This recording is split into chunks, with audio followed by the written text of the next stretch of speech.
कमल के फूल खिले पानी के बीच में, कमल के फूल खिले पानी के बीच में, मैया मंदिर में शोभे भगतन के बीच में,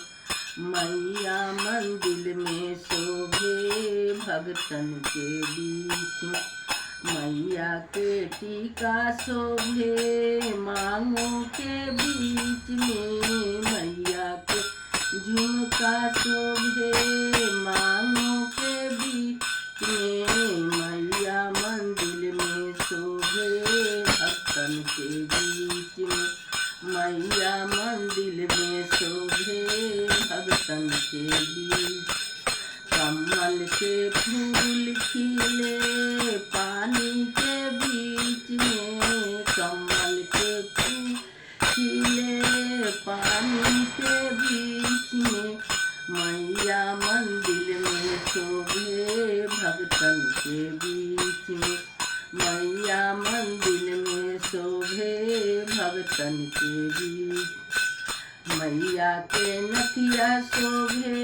नाकों के बीच में, मैया के हरवा शोभे गलों के बीच में, मैया मंदिर में शोभे भगतन के बीच में, मैया मंदिर में शोभे भगतन के बीच में। मैया के कंगन शोभे हाथों के बीच में, मैया कंगन शोभे हाथों के बीच में, मैया मंदिर में शोभे भगतन के बीच में, मैया मंदिर में शोभे भगतन के बीच। कमल के फूल खिले पानी के बीच में, कमल के फूल खिले पानी के बीच में, मैया मंदिर में शोभे भगतन के बीच में, मैया मंदिर में शोभे भगतन के बीच।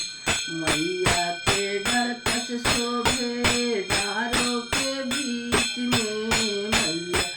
डरकस शोभे डारों के बीच में, मैया मंदिर में शोभे भगतन के बीच में,